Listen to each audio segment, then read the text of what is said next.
A group of 35 sailors, including Navy SEALs and other special forces, sued over the Pentagon's vaccine mandate. The judge ruled it infringes on constitutional freedoms. The Pentagon says it's reviewing the decision. A Marine Corps panel is reviewing whether to discharge an officer over the deadly sinking of an amphibious assault vehicle. It went down in July 2020 off the Southern California coast, killing 9 military personnel. Lieutenant Colonel Michael Regner was relieved of command after the incident. The Marine Corps says these vehicles won't deploy or train in the water anymore during military exercises. From member station KPBS, Steve Walsh reports the personnel who died were in a faulty craft. Reports released by the Marines showed that the craft used that day had a history of mechanical breakdowns. Some of the Marines had not passed their swim test. The unit was stretched thin. From the time the troop carrier began taking on water, their leadership had 45 minutes to get the young Marines to safety before their craft finally sank. Steve Walsh reporting. The largest and most complex space telescope ever sent into space has cleared another critical hurdle. NPR's Joe Palca has more. NASA's James Webb Space Telescope was launched into space Christmas Day on an Ariane 5 rocket. To fit on top of the rocket, the observatory had to be folded up, origami style. The most daunting part of the unfolding process involves something called the sun shield, a giant kite-shaped structure the size of a tennis court. It consists of 5 thin layers of reflective material that are intended to keep the instruments on the telescope ultra cold, so they'll be able to work properly and see early light from the first stars and galaxies to form in the universe. NASA reports 3 of the 5 layers are now in place, and the agency is confident the other 2 will deploy just as smoothly. Joe Palca, NPR News. This is NPR.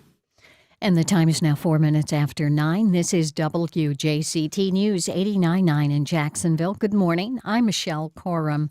In Florida, nearly 300,000 new coronavirus cases were recorded during the last week of December, more than double the previous week's total, according to the health department. The number of Florida hospital patients with COVID-19 also more than doubled during the past week, according to data posted Monday by the U.S. Department of Health and Human Services. Duval cases are shooting up and hospitalizations are following suit. There were more than 8,000 COVID cases last week compared to fewer than 300 at the start of December. The latest available data show Duval's case counts have almost hit summer's Delta variant high of 8,300 cases. Jacksonville's Chief Administrative Officer Brian Hughes says many more people are being admitted to local hospitals. We were down in the teens to 30s with a COVID-positive inpatient number that comes through hospitals. That number is now back up in the 200s. So the current occupancy is about 80%, 81%, but they've through the course of this pandemic, obviously gotten more skilled at expanding and contracting spaces that they use. Meanwhile, vaccination rates have remained pretty stagnant. Just 62% of eligible Duval residents have gotten at least one shot, compared to 71% statewide. It's now 50 degrees in Jacksonville, partly cloudy. We'll hit the mid-60s this afternoon and low 50s overnight.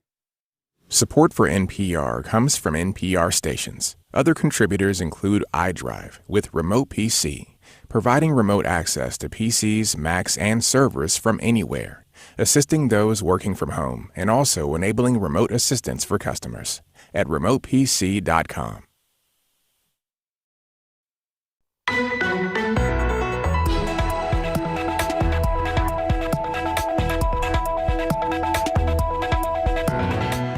Florida residents scramble to find a test anywhere for the latest COVID variant. Good morning. We're live from Studio 5. I'm Melissa Ross, and this is First Coast Connect. Thanks for listening. Just ahead this hour, Governor DeSantis comes to town today as frustration mounts about the lack of COVID testing sites. Get on the line now. Join us with your concerns. It's 549-2937. Then later, our downtown public library had been closed for months after the governor set it up for monoclonal antibody treatments for early stage COVID. Guess what? The library's back open now and ready to welcome you, the public. We'll tell you what they have on tap for the new year. That and more ahead. But first this hour, the mad scramble for COVID tests. Now, amid a big surge in cases driven by the highly contagious Omicron variant, Florida's Surgeon General Joseph Ladapo on Monday said that the Florida Department of Health would issue guidance that would, in his words, unwind the testing psychology of the federal government. We're going to be working to unwind the sort of testing psychology that our federal leadership has managed to, unfortunately, get most of the country in over the last 2 years. We need to unwind this testing sort of planning and living one's life around testing. Without it, we're going to be sort of stuck in the same cycle. So, it's really time for people to be living, to make the decisions they want regarding vaccination, to enjoy the fact that many people have natural immunity. Those words certainly didn't fall well on the ears of many Floridians who are desperately trying to get tested. Our own anchor Michelle Corum spoke with Jacksonville resident Yasmin Ahmed about her experience trying to get a COVID test anywhere. I'm originally from New York. They have testing sites everywhere, like gas stations in Florida. But here, it's just, they make it so impossible to get tested. People are really sick. There's people dying. Are you having symptoms, though? Is that why you're here, or are you just doing this? I've been traveling. I've had symptoms as well, so a combination of both. Now, of course, Governor Ron DeSantis has said early treatment of COVID saves lives. He's set up monoclonal antibody centers around the state for those who are in the early stages of the disease. So his Surgeon General's comments taking aim at mass testing seem hypocritical to those who need to know if they are positive and if they do need more treatment. Of course, President Joe Biden announced last month that the federal government plans to distribute 500 million at-home COVID tests to Americans. For many in this area, the home test deliveries can't come soon enough. Testing sites are swamped. The Telescope Health site at the beach closed this morning after only being open for an hour or two because so many people lined up before dawn to get a test. Finding a test kit at your local corner drugstore has been challenging, to say the least. Now, amidst all of this, Governor DeSantis announced today he will appear with his Surgeon General to speak about these issues in about an hour here at our Duval County Health Department. With their thoughts on all of this, we welcome Dr. Michelle Aquino, hospitalist at Baptist Health. Dr. Aquino, good morning. Good morning. Good to have you. Back on the show with us, Dr. Mobeen Rathore, professor at UF College of Medicine Jackson, chief infectious disease specialist at Wolfson Children's. Dr. Rathore, Happy New Year and good morning. Thank you, Melissa. Happy New Year to you also. And are you one of those folks out there that has tried and failed to get a COVID test in the last week? What do you think about the state saying that we need to unwind the testing psychology that the governor's office claims the federal government has placed in the minds of Americans? Give us a call, 549-2937. Emails to firstcoastconnect@wjct.org. Tweets to @MelissaInJax. Dr. Aquino, let's begin with you. There's a mad scramble across the region to get a COVID test right now. How much concern should the public have about catching this variant? And what are your thoughts about the difficulty getting tested? Great question. So Omicron has been around for roughly 7-8 weeks now, and look at the havoc it's caused across the world, not just the U.S. And when you look at the timing of this virus, right now it seems to be that we're in our peak. So the U.S. is experiencing their Omicron peak right now. And obviously this virus is concerning. There's a lot we still don't know about it. We are starting to see hospitalizations go up in this last week. And so, usually once we have a peak in numbers, about a month later is when we start seeing the deaths. So it'll be interesting to see how many people truly get sick from this virus, because everyone right now is hearing, oh, it's very mild, don't worry about it, it's just a very mild virus, just get it, you'll be fine. And that's not always true. There have been some deaths already from this virus and hospitalization. So there's a lot of data we still don't have. I'm waiting for that data. But, right now I'll tell you personal experience. Downtown Baptist, for the last 2.5 months, we've been roughly 20 positive COVID patients across all 5 hospitals, including Wolfson, all right? 20 patients daily average. In the last 2 days, we've gone up to 111 patients already right now across all five, the 4 Baptist hospitals and Woolston's. So that's a big spike. Yeah, big spike. It's about a 20, I think if you look at the numbers across Florida, there's like a 27% increase in hospitalizations, and that correlates with our numbers. So we're in our peak. We just need to all be careful, look at the numbers, and hopefully, the death count at the end of all this is not going to be as terrible as it could be. We're getting an explosion of tweets. We'll get to your tweets in a moment on this topic. You can call us up right now, too, 549-2937.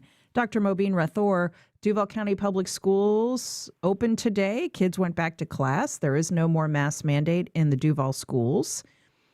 And so, as a pediatrician, I'm sure you'll be watching how this latest variant affects those younger than 18. There is a booster shot now available for younger patients. What are your thoughts about the younger patient population? So, Melissa, it's not just the younger, but all patients. We expect the peak, the models show that the peak of this infection case is going to be about 9th or 10th of January. So we have still not reached that peak number. I think this is a multi-pronged strategy. Testing is just one part of that, and that's important. But it all starts with vaccination. We know that those who are vaccinated are less likely to get serious infection with the Omicron. And that goes for children also. So I think, unfortunately, the stagnant and very low rate of immunization in our children is really a terrible thing for our children and for our community. So I think this whole issue of Omicron, we know Omicron is more contagious. We also know Omicron does not cause as serious an infection as Delta does. If you think about it, we have past the peak of peak cases we had for Delta, and fortunately, even though 200 cases admitted in the hospitals in Jacksonville is still 200 too many, but still it's not what we were seeing previously. So I think if the people are vaccinated and boosted, they have, including children, they have a much better chance of weathering this storm, if you will. But again, it starts with the vaccination. That's the foundation. Then you have to do masking when it's necessary and social distancing when it's possible. We really need to try to get back as much as possible to normalcy, because the whole children's lives have been upended by this virus. Yeah. Mental health is crisis. Absolutely. Kids are getting behind. Absolutely. Here's an email from a listener. I know people who are using COVID tests in lieu of vaccines and masks. They're wasting resources. They think all they have to do is get tested. And so, yes, certainly vaccines and masks still matter a lot. At the same time, the testing question, I want to talk to you about that for a minute, Dr. Aquino. Robin tweets the show, "My husband and I tested positive by using a home test kit, but my work requires a lab test. It's a nightmare finding a testing site. And will I still be positive 2 days after I first tested positive? How long will we be sick and contagious?" Dr. Aquino, there are people on social media right now calling for a protest in an hour outside the downtown Florida Department of Health office, where Governor DeSantis and his Surgeon General, Dr. Joseph Ladapo, are scheduled to speak about this situation. It is a crisis. We are in the midst of an ongoing public health crisis, and there is a lot of frustration at the governor's office for, on the one hand, saying early treatment saves lives, but then on the other hand, through his Surgeon General, downplaying the importance of getting tested. People are desperate to get tested. What about this? Yeah, I agree with you. That's a very mixed message because, remember, monoclonal antibody treatment is rather expensive. So what are you supposed to do? You get a sniffle and then you go and get it? That makes no sense to me.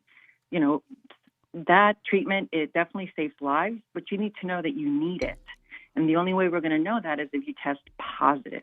And so, again, they're giving a very mixed message that really makes no sense to me. Right now, the testing is so important.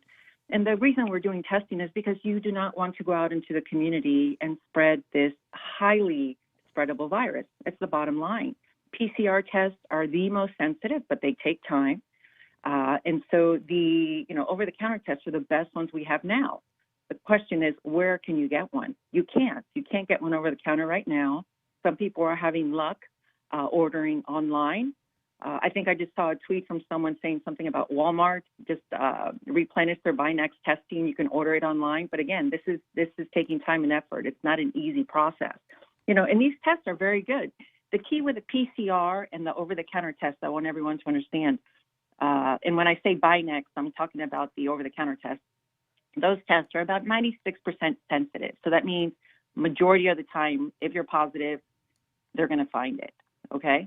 So it's a pretty darn good test over the counter to screen if you have symptoms, And so the key is you've got to get those tests, because if you test for those and they're positive, you need to stay home and isolate.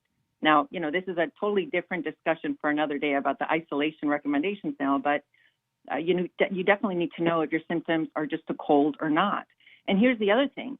Not just one test is what everyone needs. Most of us are going to need 2 or 3 tests. In other words, sure. I go somewhere, I start having sniffles. I want to wait 2-3 days before I test, right? Because if I test on the day I have, I'm exposed, it might not be positive. And so that's why we need 2 or 3 tests, because you need to do one test when you have the symptoms a day or 2 after. And then if that's negative, I highly recommend testing again about 2 or 3 days later.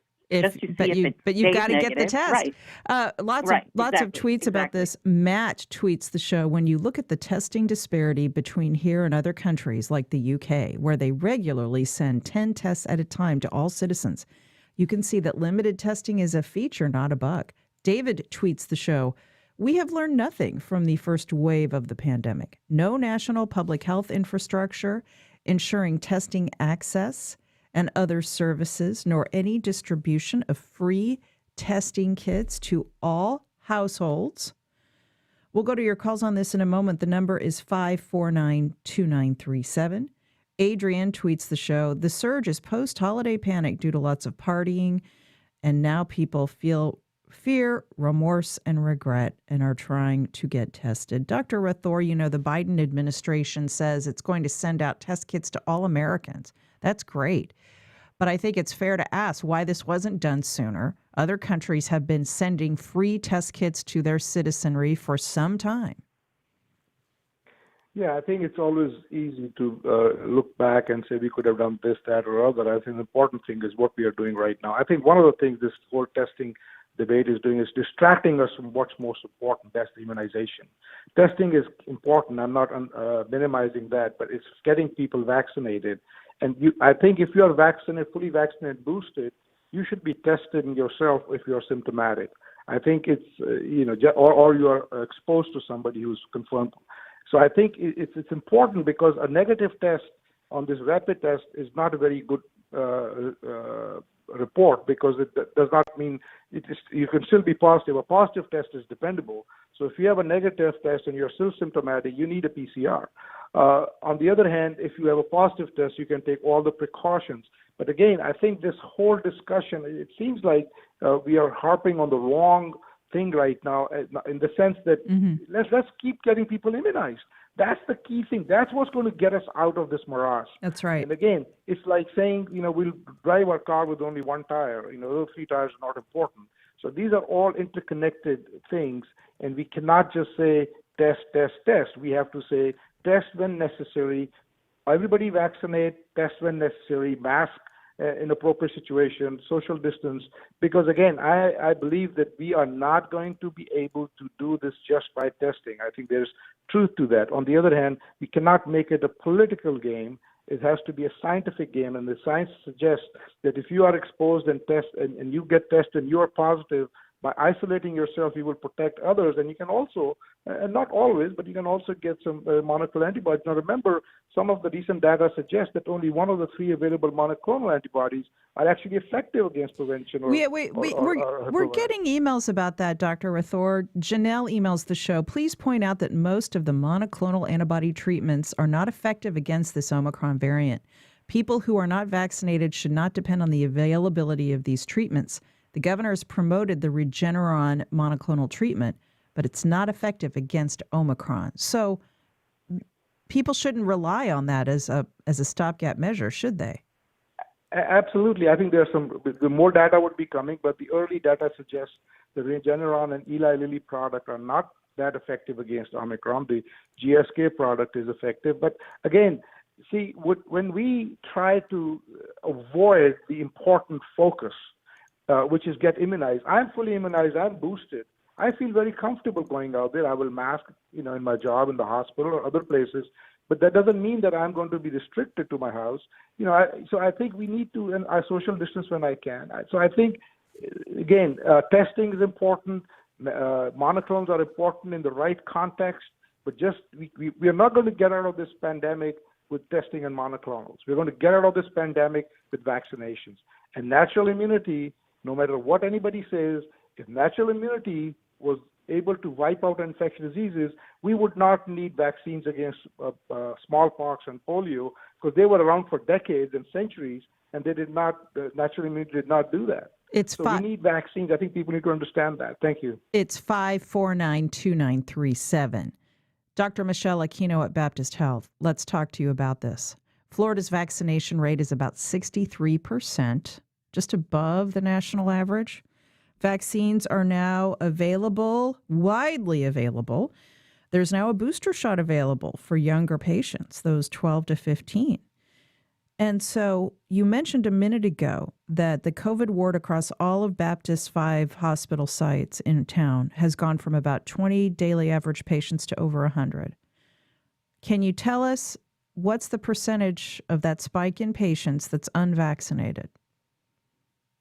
Yeah, absolutely. The percent unvaccinated is somewhere about 73, 74% unvaccinated.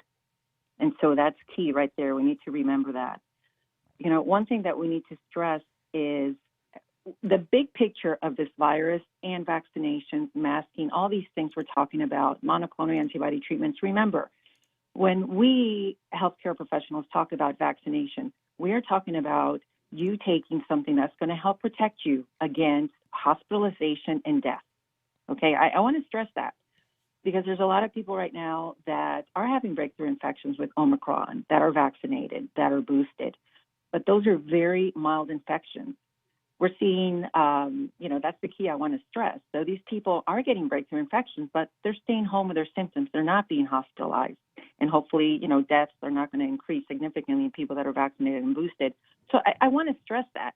A lot of us are going to get this virus.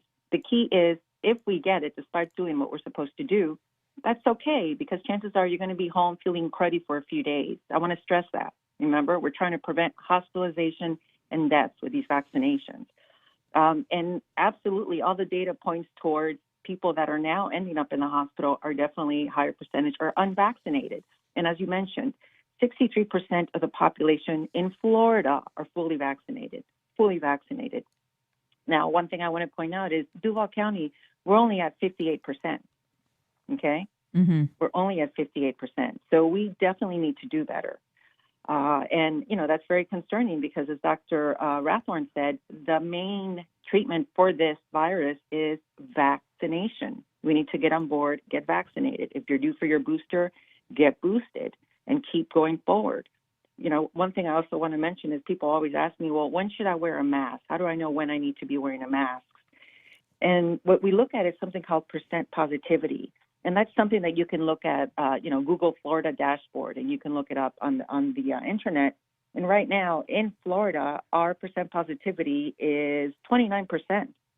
That's very high. Usually when it's 5% or less, that's when we say COVID is controlled in the community. We don't need to wear masks when it's under 5%. So right now it's up almost at 30%. Everyone needs to be wearing masks right now. So not only vaccination, whichever one you're due for, but mask wearing is important, extremely important, because you want to diminish, this virus from passing. So, I do want to stress that you need to vaccinate, you need to be wearing masks and, doing the best you can. And at the end of the day, if you get this virus, despite taking all those precautions, you're going to have a much milder form of this infection. And that's the key. Here's another email from a listener. Please emphasize that mitigation measures are not just about protecting yourself. They're about everyone. Vaccines, masking, distancing, they protect your neighbors, the first responders, the exhausted medical workers, the very young, the immunocompromised. Please, she says, when I hear someone talking about not masking or not getting the vaccination, I want to say to them, if you don't want to do it for yourself, do it for the sake of the medical people. With so many of them leaving the profession or having to call in sick because they have to be around infected people all day and get sick themselves, we are setting ourselves up for real problems in the future when you might have an accident or a life-threatening illness or need another intervention. Will they even be there to respond? Thanks for that email. Lots more tweets. Panama Pharmacy on Main Street tweets the show. They say, we are offering COVID testing at our Main Street location with no line and no wait. We can't bill your insurance, but we are an option for those who can't afford to sit out of work. Lots of other testing sites we have on our website too, folks. But you know what, Dr. Mobeen Rathore, as we await the governor's news conference at the health department in about a half hour or so, as you have mentioned repeatedly through this segment, vaccination is our way out of this mess. It's unfortunate, that seems to be the consensus of most medical professionals in this state, that the governor's office has not more aggressively touted vaccination besides the early push that he did early on in this pandemic. Your thoughts? Well, I mean, again, I sound like a broken record. We need to get vaccinated. I think these testing and monoclonal, these are distractions from what we should focus our a lot more resources on vaccination. But don't forget, if you don't get enough people vaccinated and they are still get infected, you're going to have another variant. You've already heard about the French variant. You probably heard it on the news. I mean, Delta was terrible. Omicron was bad, but not as bad. But the next one, whatever that is going to be, could be much worse than Delta. So unless we see, the viruses are going to replicate. The only purpose of viruses' life is to survive. And they are smart. And now they are going to get to a place that they're going to find other ways of infecting.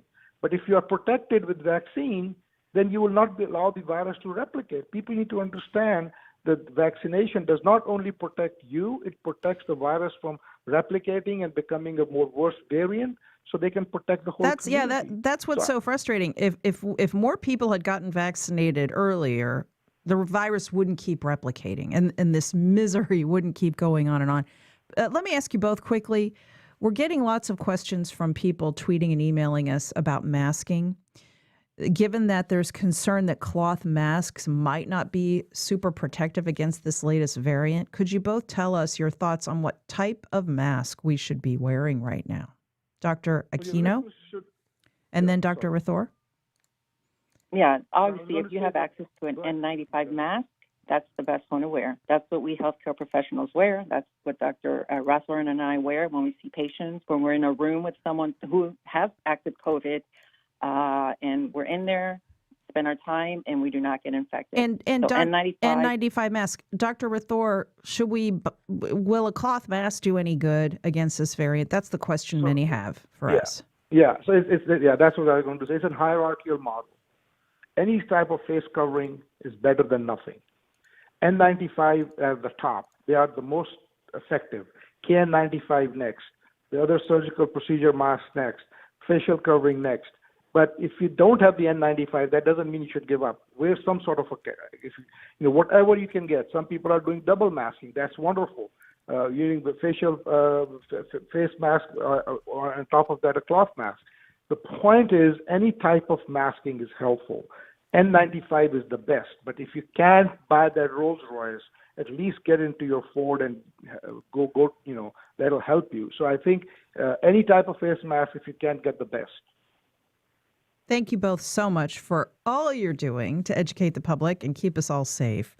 We so appreciate you being willing to be on the show regularly. Dr. Michelle Aquino, hospitalist at Baptist Health, Dr. Mobeen Rathore with UF College of Medicine and Wolfson Children's. Be safe, and thank you both. Thanks, Melissa. Thank you, Melissa.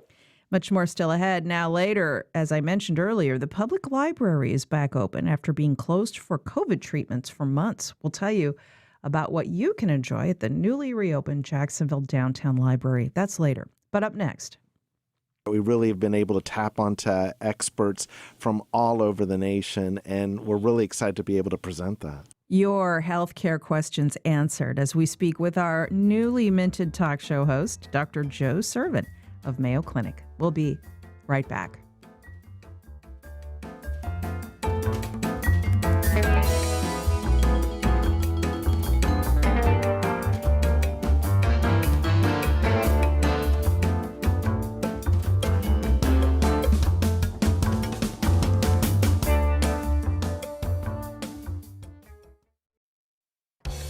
The Jacksonville Music Experience from WJCT Public Media is your ticket to the local scene. Music reviews, curated playlists, music history, concert recommendations, profiles of local artists, and more. Turn your ear on the beautiful noise emerging from Northeast Florida and learn more about the local artist whose music is reverberating across the country. Visit jaxmusic.org to play it local and play it loud.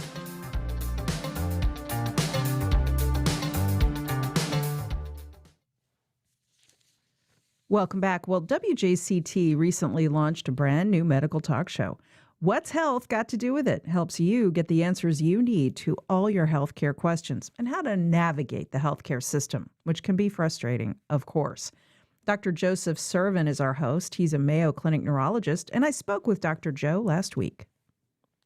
Dr. Joe Servin, it's so good to talk to you. Happy holidays. Thanks for being with us. Happy holidays, Melissa. It's always a pleasure to be with you. And it's been a pleasure to listen to your new show, which we're so excited to present here at WJCT Public Media. What's Health Got to Do with It? Every Saturday at 4 on 89.9. You have two special holiday editions coming up with some really exciting guests and information. What's on tap? You bet. So the first one is on actually Christmas Day, because the show fell on that Saturday. And so we're doing a best of our holiday health book picks. Each of our staff members helped to pick a book related to health of authors we've spoken to over the past several months. And we're excited to kind of give you some very special guests, if you will, from these authors that are going to be presenting that day. And so this is a way that people can, as they're driving around or they're listening to us on their holiday, really get a sense of you as a Mayo physician interviewing some of the top health experts, not just in our area, but in the country. Yeah, that's one of the nice things is that we really have been able to tap onto experts from all over the nation, and we're really excited to be able to present that. Okay, so what are the big health trends that you're going to be talking about in 2022? So, okay, I'd be remiss if I don't bring up what's going on in COVID. And I know everyone is sick and tired of talking about COVID, but the reality is it's still very much amongst us at this time. And so the trends are like, what treatments, where are we going with vaccines? Some of this will outlive COVID for decades to come in terms of how we approach it. So that's one of those items that we'll definitely be looking at. The other things are kind of some of the ramifications that have come about because of COVID that are good things. The rise of telehealth, more nurse practitioners, more physician assistants seeing individuals. The excitement with what's going on in terms of cancer and certain therapies that are happening in that direction, and other things that may not be getting a lot of discussion right now because we're so focused on pandemic issues. Right. It's sort of crowded out so many other pressing health issues. Now, I know something else you're going to be focusing on What's Health Got to Do with It, the new push for diversity and inclusion in medicine. So what will we be hearing about you in 2022 on that front? There's so many aspects to that issue. One thing I could just simply state is that a focus on where does not just a white man, which has been the focus of health and diversity for decades, but where do ethnicities, races, genders fit in terms of research, in terms of more people that are seeing patients, representing those faces, and knowing that there's a difference. That's actually one of the silver linings of this whole deal has been that push. So we expect to see a lot more coverage in that area because everyone's focusing on it right now.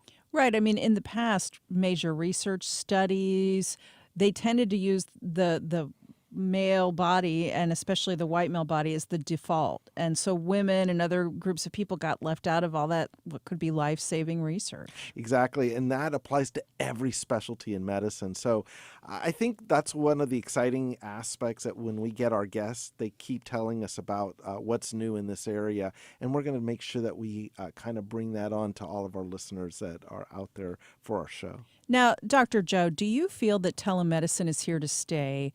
You know, in this pandemic, I've done telehealth appointments. My kids have done them, and they're so much more convenient. For example, my youngest, I did a telehealth appointment with her last week, and I was so relieved that I could just get her home from school and click Zoom, and she was talking to a doctor.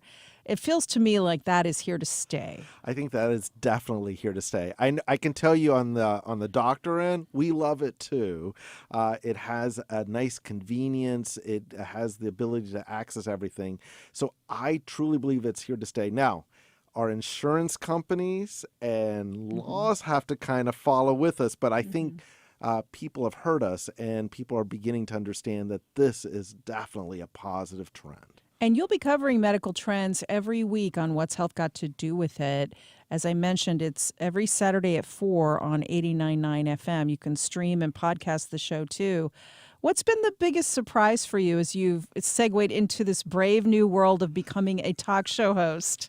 I think what I have learned, especially from our listener questions, is the varying possibilities of how people view medicine and taking matters into their own hands. So one of the things that I always joke with the team overall is that I feel like I'm back in med school when I'm listening to people's questions. And I think that there's no shortage of answers when it comes to it. And I think that if anyone tunes in, which we want everyone to, is that they'll pick up on, hey, that's me. That's my problem. And I think that that's one of the things that we love talking through. Dr. Joseph Servin, it's such a pleasure to have you part of our team here at WJCT. So listen to Dr. Joe, special shows. He hates it when I call him that. Special shows on Christmas and New Year's Day. What's Health Got to Do with It airs every Saturday at 4 on 89.9 here at WJCT News. Have a great holiday, Dr. Servin. Joe, I know you want me to call you Joe. I'll get used to it eventually. Melissa, happy holidays to you. And any name you want to call me, I'll take.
Well, here's some good news.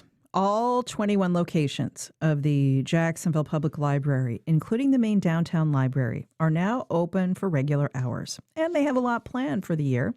Chris Bovin is Assistant Director of Community Relations and Marketing at the Jacksonville Public Library. He's on the line. Hey, Chris, Happy New Year. Hey, Melissa, Happy New Year. So some good news to talk about. Of course, the main library had been shut down for months for a state-run monoclonal antibody clinic for early-stage COVID patients. That greatly upset library patrons, although certainly people who received the treatment were happy to get it. But you're open again. That clinic is closed. So let's begin by getting the word out to everyone. The downtown library is open for the new year. Some good news there. Yeah, thanks so much. We are so happy to be open again. We are loving seeing everybody again. Yeah, everything's open at the main library. And yep, all 21 locations are back open. Can I ask you, just for those who might be concerned about safety, what was the cleaning process at the library after so many COVID positive patients were treated there for months? Yeah, it's a great question. So we did work with the public buildings department of the city, helped to manage that cleaning effort. It was done immediately as soon as the clinic moved out. It took a few days of some different treatments, and they were all treatments that were in line with what the CDC was recommending as far as making sure that things were cleaned up. So that was all done. Everything was cleaned. It included things that actually cleaned through a fog, cleaned the entire building. So everything's been cleaned and sanitized, and we are doing well. Everything's going well, and we look forward to seeing everybody back in the library. Very nice. And let's talk about what you have scheduled for January and beyond. A pretty busy agenda. Yeah, there's a lot going on this year. So we want to start off the year right. We know that all your listeners want to really get involved in reading. We know that everybody loves to read.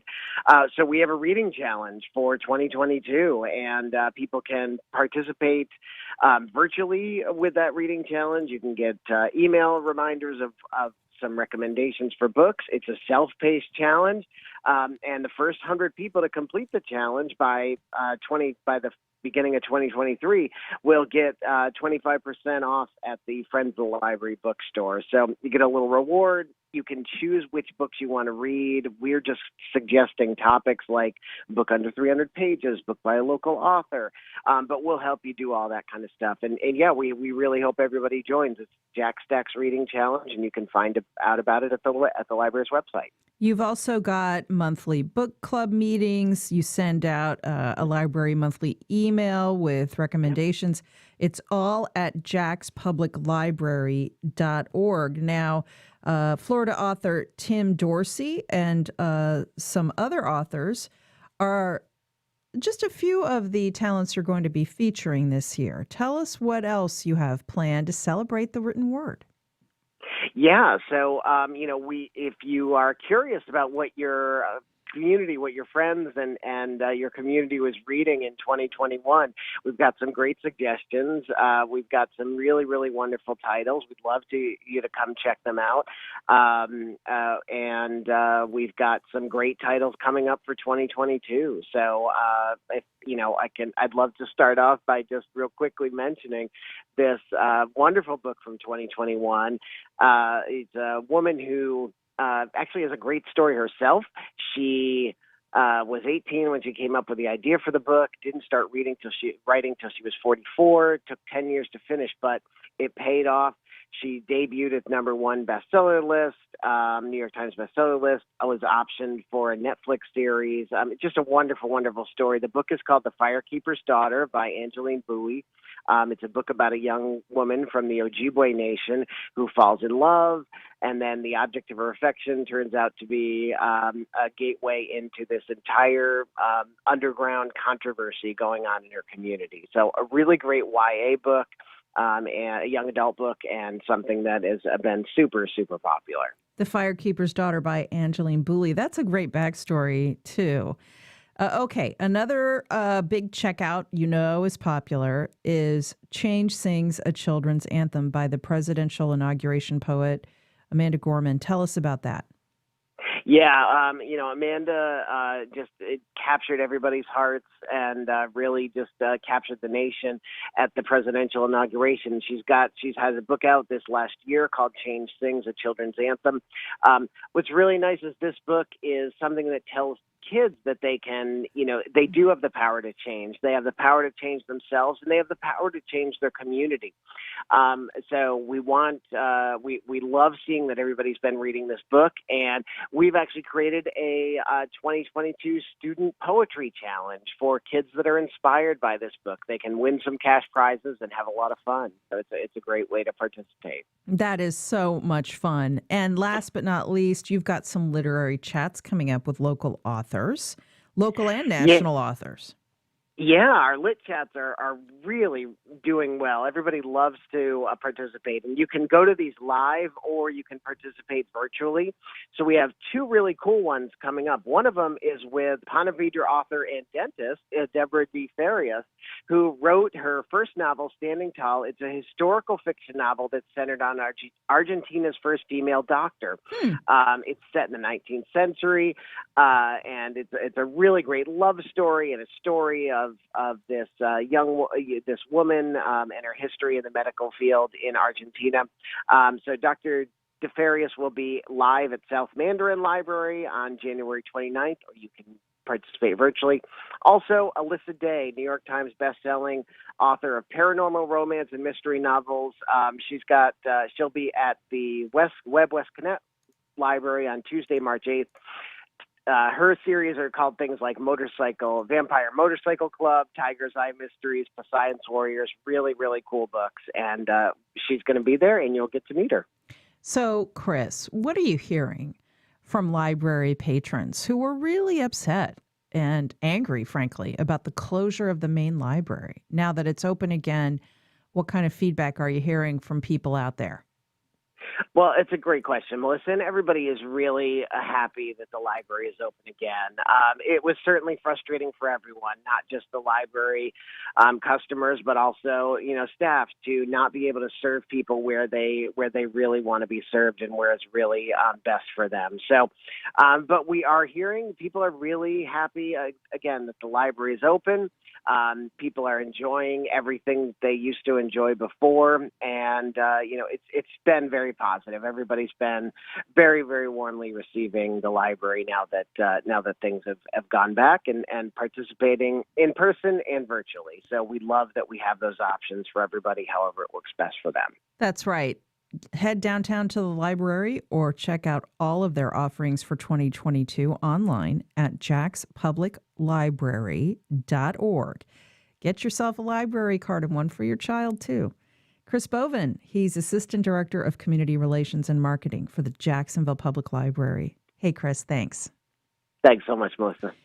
Okay, here's more good news. Up next, we're going to tell you about a brand new brew. It's called Create Jacks. Want to take a sip? We'll tell you where you can get it right after this.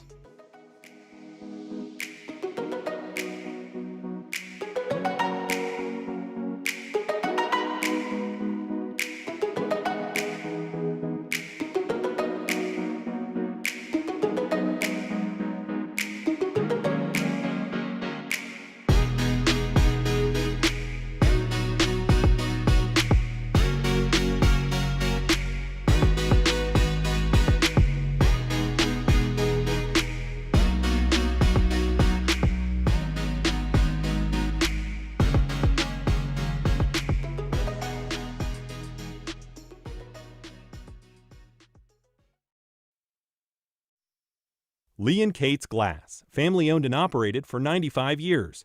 Lee & Kate's Glass is your source for upgrading your home's glass, from shower doors and mirrors to windows and tabletops. Learn more at leeandkatesglass.com. Hakka Kitchen, a new restaurant from the House of Leaf and Bean, offers plant-based Chinese countryside cuisine made from fresh, organic ingredients, paired with hand-picked teas and fine wines. Info at lovehakkakitchen.com. On the next Fresh Air, Congressman Jamie Raskin talks about simultaneously dealing with two traumatic events, his 25-year-old son's death by suicide and the storming of the Capitol. While grieving, he was the lead manager of the second impeachment of Donald Trump. He's now on the Select Committee investigating the January 6th attack. He's written a new memoir. Join us. Today at 1 on WJCT News 89.9. I'm Peter O'Dowd. Security expert Malcolm Nance has long been warning about extremists within the Republican Party, like the ones who stormed the Capitol a year ago this week. The Republican Party is becoming an armed insurgency in the United States, and it is absolutely terrifying. We'll talk with him about his new book next time on Here and Now. Today at 2 on WJCT News 89.9.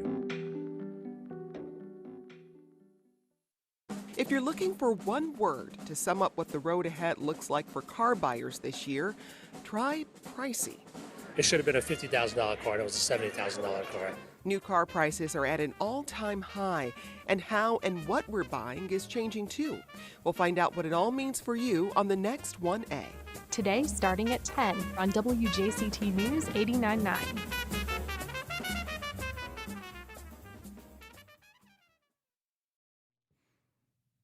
Welcome back. Well, you know you've made it in Duval when you have a beer named after you.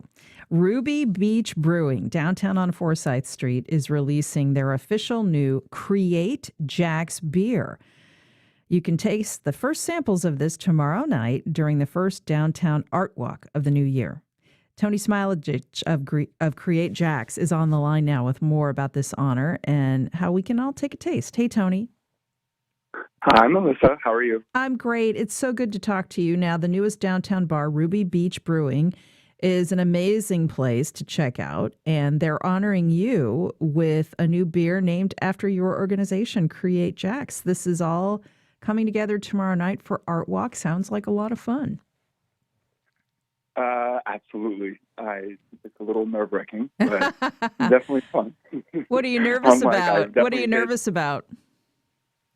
I think it's just anxiety. It's meeting people, not even meeting people because I'm sure I'll recognize a lot of faces, but I guess it's a little bit of pressure of putting on an event. Oh, you'll do great. Now, you are such a talented photographer and creator in the city, so it's no surprise that a beer would be named after you and your effort, Create Jack's. This is a grapefruit blood orange lager. Sounds delicious. People can come out and not only try the lager, but they can buy your coffee table book, which I highly recommend, Introducing Jacksonville to Jacksonville. This is the essential photography book, I think, for Jacksonville, Florida, that you've put together. Well, thank you. Yes, I put it together, I think, at the 2019 was the release at the end of 2019. And I think, about 4 months later, COVID hit. So it slightly slowed down as far as actual book sales, et cetera. So at this point, I'm ready to start a new one. So I'm looking to kind of get rid of the rest of the inventory. So I'm making the book a pay what you're able to pay option for anyone. So if they don't have funds to pay for the full $45 book on a regular basis, this would be the perfect time to do it. And pay if you have $1, if you have $5, it doesn't matter. Yeah, whatever people can pay. It's a beautiful book. I'm honored to be featured in it along with many others. And Create Jack's is the platform that you've created to highlighting culture, creators, and events happening in the city with an emphasis on the urban core. You have really built this over the last 5 years or so. And even though we've got this variant out there, this will be a nice event for Art Walk. It will be outside at the Ruby Beach Brewing outside courtyard, complimentary bites from the Eat Happy Jack's food truck. And the beer is a limited run, isn't that right? So people need to get down to Ruby Beach while the getting's good tomorrow night, I think starting at 7. Is that right? That is. So from 7 to 10, it is a limited run. So they started the Beer Buddies program or series in October, and they've had, Downtown Vision and Florida Theater as past partners. So however they did their limited run before, sometimes the beer runs out in 2 or 3 days, and then sometimes it runs out within a 2 or 3 week period. So I guess the only guaranteed way would be to come out tomorrow. That's right. And meet you, Tony, which is always a treat. He truly is one of the most talented photographers I know, if not the most. And this is going to be the first Art Walk of the new year. Art Walk, if you've never done this, folks, it's a perfect opportunity to enjoy downtown on an evening when lots of people are out and about, walking around outside. So you're not gathered inside in a big crowded gathering en masse. This is an outdoor type of thing. Hopefully we'll have nice weather for it. come on down for Art Walk and stop by Ruby Beach Brewing. It's located at 228 East Forsyth Street. It's doing great. They have a beautiful outside courtyard. Food trucks will be out, and you can enjoy their official limited run Create Jax Lager, honoring Tony and Create Jax, and his book, Introducing Jacksonville to Jacksonville. For one night only, you can snap up this gorgeous collector's item on a pay-what-you-can basis. So don't miss this opportunity. It's tomorrow night, starting at 7, at Ruby Beach Brewing downtown at 228 East Forsyth Street. Tony, have a great time. And I know this has been such a tough 2 years, and we're not out of this yet. But we do have to find these. Yeah, we have to find these opportunities to see each other and support each other. And Create Jax is a great initiative. So I wish you the best, and a toast to you, Tony. Thank you so much, Melissa. I really appreciate this. Enjoy, everyone. It's the first Art Walk of the new year tomorrow night downtown, and Ruby Beach Brewing, again, 7 p.m. at 228 East Forsyth. All right, that's our show. Thanks for listening. Thanks also to senior producer Heather Schatz, director Josh Torres, associate producer Catherine Hobbs, editorial director Jessica Palumbo, and news editor Randy Roguski, and our entire WJCT News team. And I'm Melissa Ross. You can always reach me at First Coast Connect at WJCT.org or tweet me at MelissaInJax. We'll be right back here again at 9 a.m. tomorrow. Get your vaccine. Have a great day.